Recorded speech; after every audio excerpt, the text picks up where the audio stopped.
Mathematics 9 Science Group Unit 1 Exercise 1.6 Question number 1. Use matrices if possible to solve the following systems of linear equation by Cramer rule. Part 1. यहाँ पर हमारे पास जो है वो linear equations given है. Linear equations वो होती है जिसकी पावर जो है वो 1 है. जैसे कि यहाँ पर x के ऊपर कोई पावर नहीं, इसका मतलब 1 है. फॉर एग्जांपल जैसे कि ये एक इक्वेशन है 3x + 2y = 1 के, तो x के ऊपर कोई पावर नहीं, इसका मतलब 1 पावर है. y के ऊपर भी कोई पावर नहीं, इसका मतलब 1 पावर है. तो 1 हमें लिखने की नीड नहीं होती है. तो जैसे कि ये हमारी लीनियर इक्वेशन है, यानी लीनियर इक्वेशन जिसकी पावर हमारे पास 1 हो. जैसे कि अगर यहाँ पर एक और इक्वेशन 3x² आ गया + 4x + 1 = 0 के, तो ये पावर स्क्वायर जहाँ आ जाती है वो क्वाड्रेटिक फॉर्म हो जाती है. तो यहाँ पर जो हमारी इक्वेशन है इसके पास कोई पावर नहीं, यानी 1 पावर है, इसलिए ये हमारी जो इक्वेशन कहलाती है कौन सी होती है? लीनियर इक्वेशन होती है. तो हमारे पास 2 लीनियर इक्वेशंस है यहाँ पर पार्ट 1 में, और जिसे हमें मैट्रिक्स फॉर्म में सॉल्व करना है. तो मैट्रिक्स फॉर्म में हमें यहाँ पर 2 मेथड्स गिवन है. एक हमें क्रैमर रूल दिया हुआ है जिससे अभी हम सॉल्व करेंगे, और दूसरा मेथड जो है मैट्रिक्स का वो हमें दिया हुआ है मैट्रिक्स इन्वर्जन मेथड. तो पहले हम इसको जो सॉल्व कर रहे हैं वो क्रैमर रूल से सॉल्व करेंगे मैट्रिक्स फॉर्म में. तो सबसे पहले हम क्या करेंगे, हमारे पास ये 2 इक्वेशंस है. अब इसके हम किस तरह मैट्रिसेस बनाएंगे कि यहाँ हमारे पास एक्स वाई कांस्टेंट टर्म है, ये भी एक्स वाई कांस्टेंट टर्म है.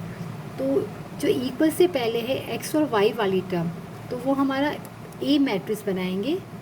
तो ए मैट्रिक्स जो बनाएंगे तो मैट्रिक्स के अंदर हम वेरिएबल को पुट नहीं करेंगे, हम सिर्फ उसके नंबर्स को लिखेंगे. जैसे कि हमने पहले भी मैट्रिसेस देखे होंगे, सॉल्व किए थे, तो उसमें सिर्फ हमारे पास नंबर्स थे. तो यहाँ पर x के साथ जो नंबर है वो है 2, तो हम ए मैट्रिक्स में यहाँ 2 लिखेंगे. यहाँ पर हमारे पास है 3 और यहाँ पर -2 है, साइन हम यहाँ पर लिखेंगे साथ में, और ये हमारे पास +2 है. तो ये मेरा एक मैट्रिक्स बन गया ए मैट्रिक्स. तो जो इक्वल से पहले है इसको हम बोलेंगे ए मैट्रिक्स, यानी कि x और y वाली फॉर्म को दोनों को हमने ए मैट्रिक्स बनाया. और इसके बाद हमारे 2 और मैट्रिक्स बनेंगे. पहला बनेगा A1. A1 मैट्रिक्स को हम क्या करेंगे कि 1 जब हम ले रहे हैं तो ये वाला फर्स्ट कॉलम में हम वो वैल्यू लिखेंगे जो हमारे पास इक्वल के बाद कांस्टेंट फॉर्म में है. तो इक्वल के बाद जो कांस्टेंट फॉर्म में वैल्यूज़ है वो 4 और 6. तो 1 जो कॉलम है उस जगह हम 4 और 6 लिखेंगे. बाकी जो हमारा ए मैट्रिक्स है जो हमने फर्स्ट बनाया था उसकी वैल्यूज़ को हम एज इट पुट कर देंगे, क्योंकि ये ए मैट्रिक्स था जो इक्वल से पहले वाला था एक्स और वाई. ये हमारा ए मैट्रिक्स है. A1 जो हम बनाएंगे वो जो बाद में इक्वल के बाद कांस्टेंट टर्म है जो वेरिएबल के बगैर है, वहाँ फर्स्ट कॉलम में हमने वो वैल्यूज़ को पुट कर दिया, और बाकी जो ए मैट्रिक्स की जो दूसरी वैल्यूज़ थी उसको हमने एज इट लिख लिया. अब तीसरा मैट्रिक्स हमारा होगा A2, यानी जो कॉलम 2 है वहाँ पर हम कांस्टेंट टर्म को पुट करेंगे. जो इक्वल के बाद कांस्टेंट टर्म में 4 और 6, तो ये सेकंड कॉलम में अब हम पुट करेंगे. जैसे कि हमने A1 में फर्स्ट कॉलम में पुट की थी और यहाँ हमने सेकंड कॉलम में पुट किया. तो हमने यहाँ पर सेकंड कॉलम में पुट कर दिया कांस्टेंट वैल्यू को. और जो हमारा ओरिजिनल जो मैट्रिक्स है एक्स और वाई वाला, तो हमने सेकंड कॉलम में यहाँ पुट किया. तो जो फर्स्ट कॉलम की नंबर्स थे वो एज इट हम उतारेंगे.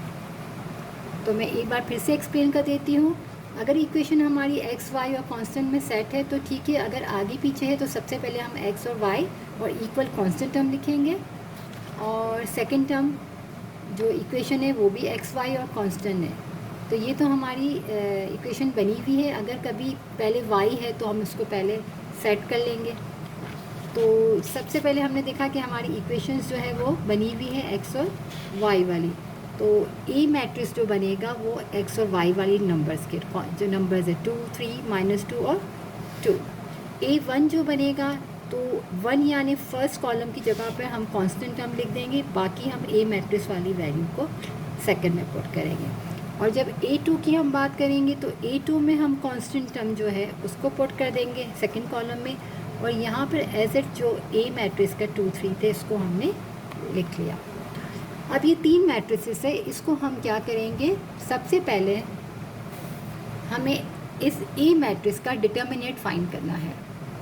इसका अगर हम डिटर्मिनेट फाइंड करते हैं और अगर वो सिंगुलर आ जाता है तो इसको हम आगे सॉल्व नहीं कर पाएंगे। मैं अभी आपको एक्सप्लेन करती हूँ, पहले सॉल्व करते जाते हैं फिर मैं आपको एक्सप्लेन करती हूँ। सबसे पहले हम इसका डिटर्मिनेट फाइंड करेंगे A मैट्रिक्स। तो इसका जब हम फाइंड करेंगे तो मैं यहाँ पर कर लेती हूँ, हम डिटर्मिनेट की साइन बना लेते हैं। तो हमारे पास आ जाएगा ये A मैट्रिक्स का पहले हम फाइंड करेंगे।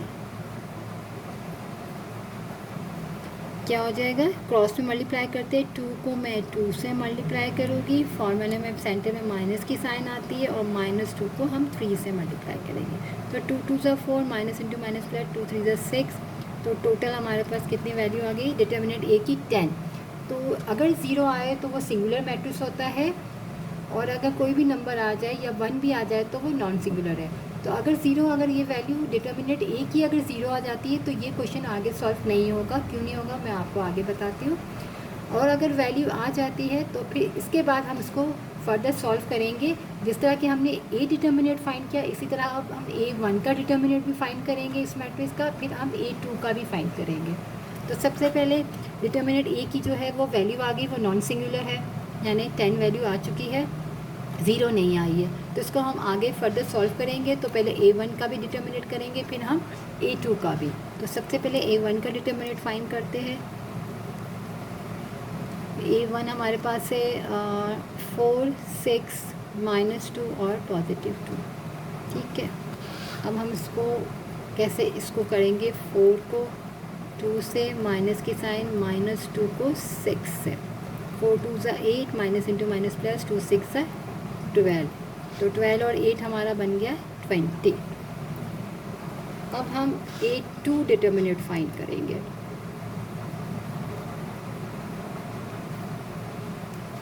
टू हमारा मैट्रिक्स है 2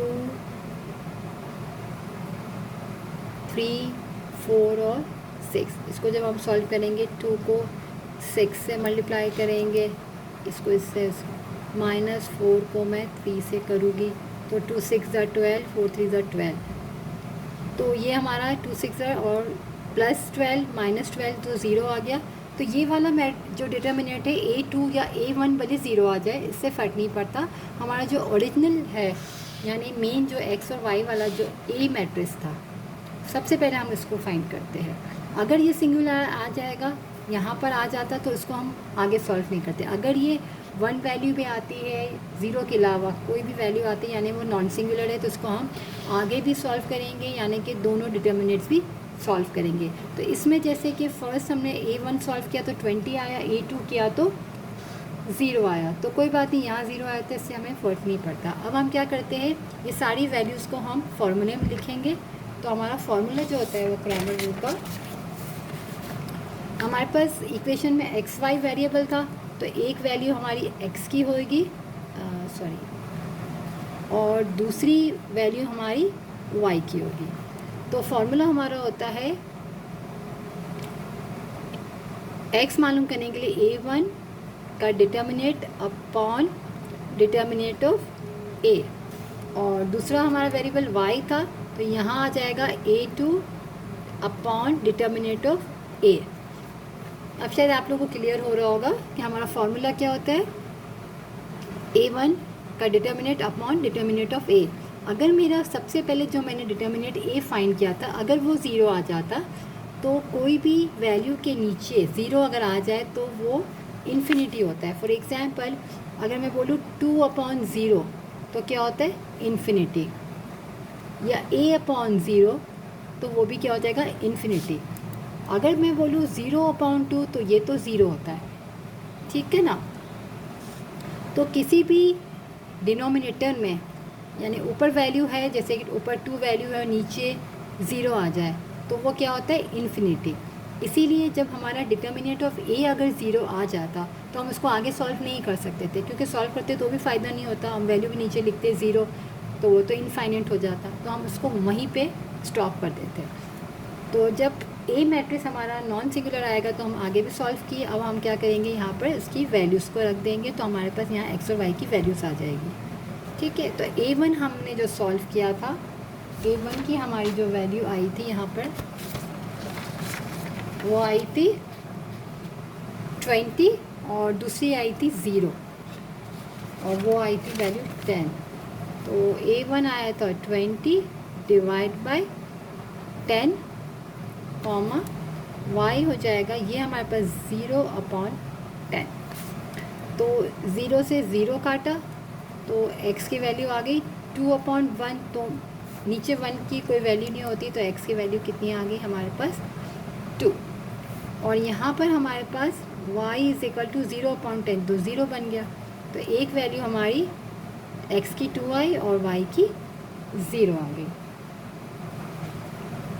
तो हमारे पास 2 आंसर आ गए हैं।